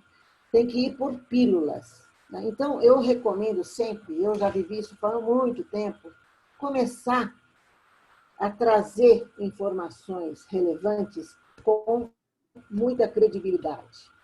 Um cliente que é retrógrado ou tradicional ou resistente, ele não acredita naquilo que não está provado, que não está registrado. Então, existe um futuro que ainda não é fácil de registrar, porque ele está lá, né, é um sinalzinho que só poucos sabem, mas tem aquilo que já está acontecendo e ele não viu ainda. Então, é trazer para ele evidências, infelizmente. E nem sempre o futuro traz evidências, porque é algo que está nascendo. Mas você tem que ter muita paciência. Primeiro, não querer desistir. Mas você tem que fundamentar o que você está falando, né?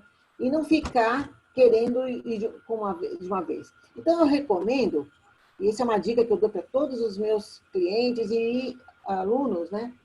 Começa com criar uma equipe dentro da tua empresa, do seu cliente, ou o cliente criar uma equipe, que são de 2 ou 3 pessoas que periodicamente vão caçar informação. Pode ser uma vez por... Pode ser, qual é a periodicidade disso? E compartilha essas informações uma vez por mês, cria um núcleo de busca, de scanning, a gente chama tecnicamente o nome de scanning, né? Faz com que a empresa crie lá dentro um monte de caçadores de informações relevantes. Isso vai contaminando a empresa. O futuro não se insere numa empresa se não tem informação. Então, eu acho que é uma técnica, uma dica que é importante. O CEO ou o diretor não pode fechar os olhos para uma informação importante. se possível, analisada. Não é uma informação estanque cristal. Olha aqui, tá vendo isso aqui que está acontecendo? Ó, isso pode gerar esse impacto no produto ou no negócio.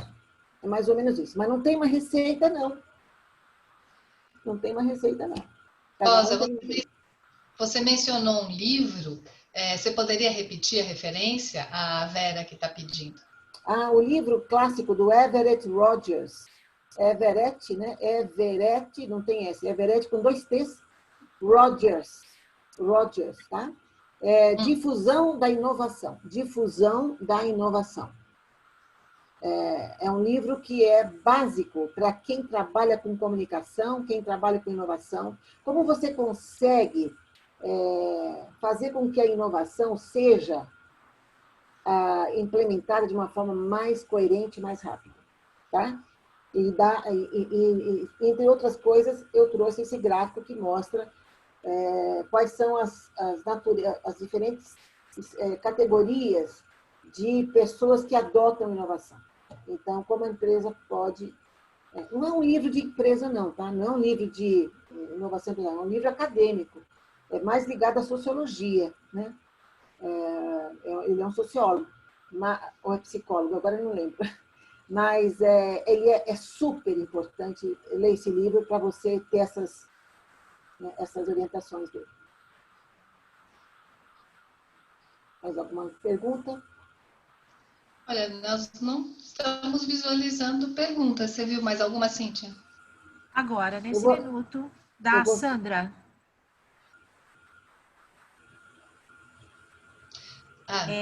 Rosa e Oriana, as duas, né? Na sua visão, quais são os skills do novo profissional de pesquisa? Bom, eu só para eu colar no que eu estava falando, aí eu passo para a Oriana. Eu sou suspeitíssima, né, para essa resposta, mas assim, tem vários skills. Mas sim, gente, sem adotar esse olhar futurista, você não vai inovar tanto. Tem que haver aí, tem várias categorias que vocês skills que vocês conhecem muito mais que eu, que vocês são profissionais nessa área. Mas assim, eu diria que dois grandes básicos skills. Primeiro, pensamento sistêmico, porque a realidade é cada vez mais complexa. Para você entender a realidade e ler essa realidade complexa, você precisa adotar essa capacidade de fazer conexões, tá? Então, o pensamento sistêmico é absolutamente básico para o pesquisador. Porque esse consumidor, que eu não gosto dessa palavra consumidor, porque acho que tem que mudar, bem outra coisa, e consumo é destruir. No futuro, nós não vamos ter que destruir. Consumo é consumir, destruir no dicionário. Nós temos que adotar outro nome, né? Pode ser usuário, pode ser, enfim. Mas o consumidor de hoje ele é complexo demais. Então, não dá para a gente adotar uma pesquisa, criar uma pesquisa, estudar, fazer um estudo, sem esse pensamento sistêmico, para entender essa complexidade. E a segunda, volto a dizer, olhar o pensamento antecipatório. Como você consegue olhar para essa realidade, ter essa leitura, tendo a capacidade de antever coisas, de fazer uma plasticidade cerebral que te faça alcançar um horizonte lá na frente. E não é para ficar lá na frente, como eu disse, é para você, estando lá, voltar para o presente e inovar já. Olhar para aquilo que poderá acontecer, entendeu? Então, é isso, pensamento sistêmico e pensamento antecipatório, que são básicos na minha visão de futurista. Bem, complementando a Rosa, na verdade, estão muito próximos os dois, das ideias, mas eu acho que fundamental é ser uma pessoa curiosa. A pessoa que se acomoda com uma determinada realidade, ou a pessoa que para ela está bem, está tudo bem, não é uma característica de um bom pesquisador. Por que não é? Porque, na verdade, de um lado é uma coisa boa, né? Porque você sempre lida com idade inovada e tudo mais. Por outro, você está sempre incompleta, sabe? Você sempre faz uma coisa, você sabe, meu Deus, será que é isso? Será que falta alguma coisa? Porque essa sensação de busca tem que ser alguma coisa mais inata e de formação da personalidade. E o lado vamos dizer assim, que complementa isso, a formação, vamos dizer assim, depois, né? A teórica, enfim, a da prática, eu acho que é buscar sempre referências diferentes, estudar por campos diferentes, ter a visão do outro lado da coisa, né? E não só se aprofundar, por exemplo, eu acho incrível as pessoas falarem que são pesquisadoras qualitativas, porque a pesquisadora, quando é pesquisadora, ela é pesquisadora, entendeu? O pesquisador. Ele tem uma ampla... Não adianta você saber de... Sim, se você quer compartimentalizar, mas para olhar o futuro, ou seja, para você poder aplicar a tua caixinha de ferramenta, ela tem que ter tudo. Quanto mais, melhor, entendeu? Então, você tem que entender o que é uma quant, você tem que saber defeito, saber o que é uma observação, uma qualitativa, enfim, saber lidar com essas, porque são ferramentas, na verdade, né? Não é, nada mais aprende a fazer e pronto. Agora, poder usar elas de uma forma mais criativa, isso só vai acontecer naquilo que eu estava falando. Na verdade, se você tem o olhar de uma pessoa que faz comunicação, junto com uma pessoa que faz marketing, com a psicologia, com a estatística, o nosso campo é incrivelmente vasto de informações. E não adianta você só saber qualitativa, só saber fazer grupo, você vai ser uma péssima analista, porque, na verdade, quem sabe só fazer grupo não consegue analisar e repor um roteiro, entendeu? Não consegue entender o que está acontecendo e já analisar e repor uma pergunta talvez que não esteja no roteiro.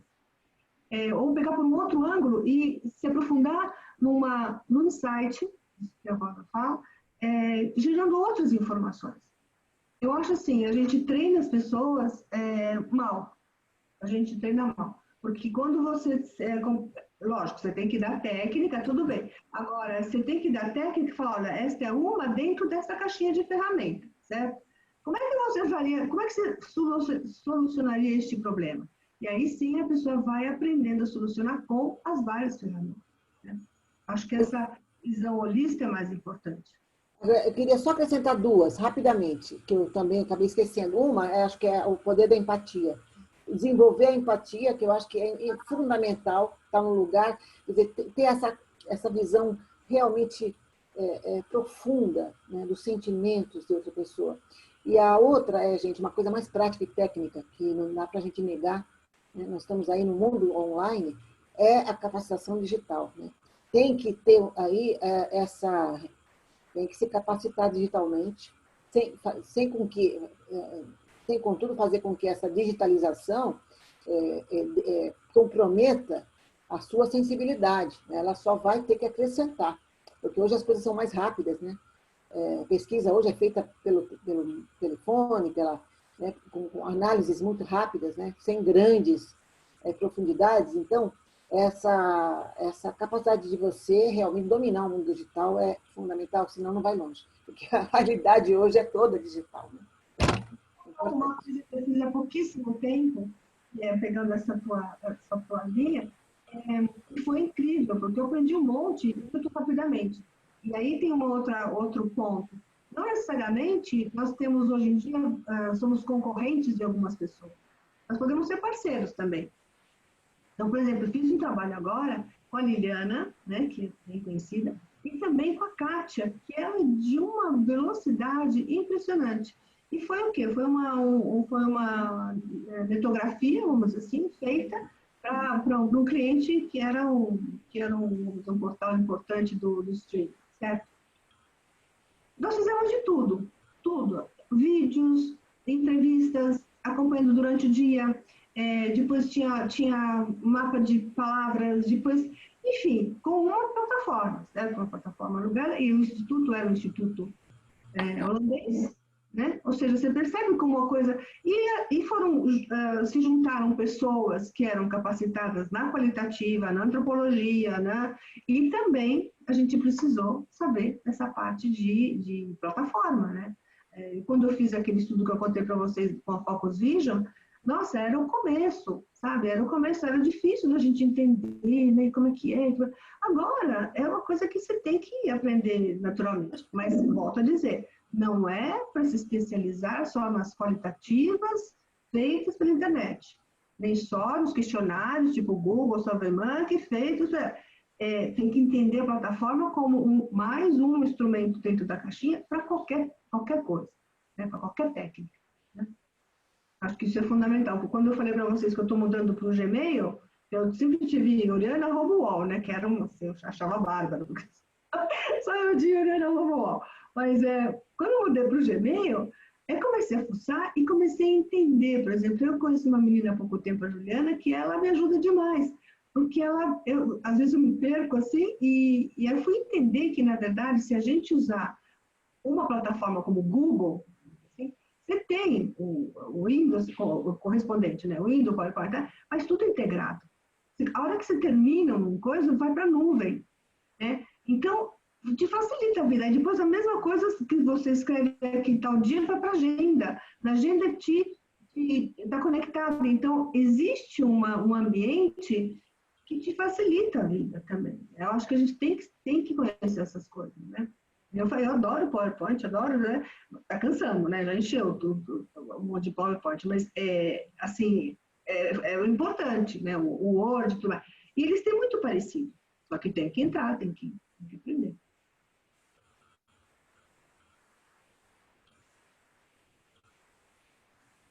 Isso. Bem, eu acho que foi um momento muito interessante de compartilhamento, né, de ideias que se complementam, né, da Oriana, da Rosa. A gente gostaria de repetir, né, nossos agradecimentos a vocês. É um prazer poder proporcionar, né, mais do que simplesmente, né, a gente tem falado, né, a gente às vezes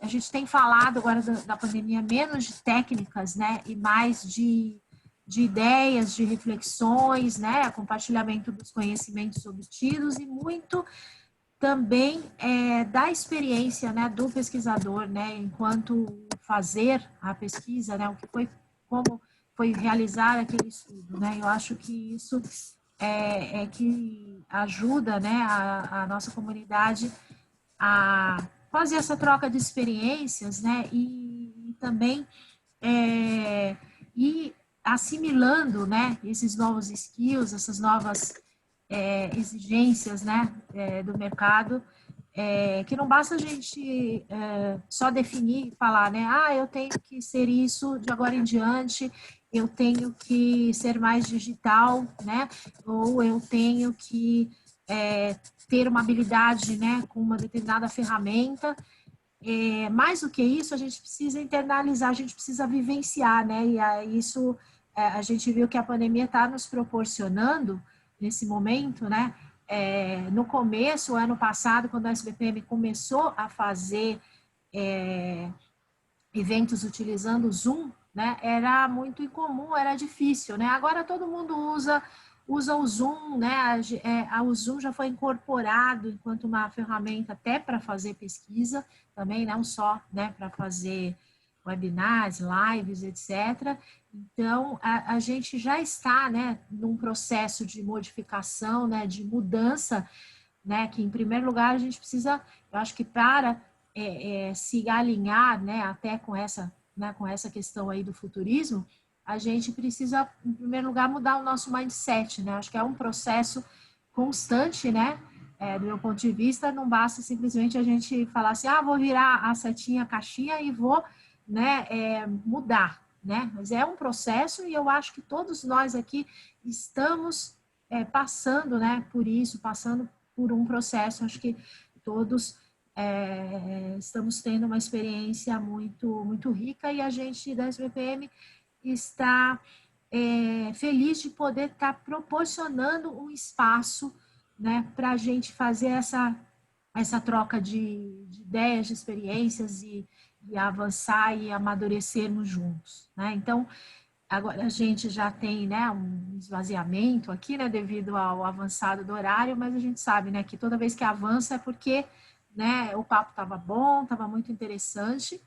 E vamos agora, né, encerrar, né, agradecendo aí mais uma vez, Oriana, Rosa e a todos vocês que participaram aqui com a gente.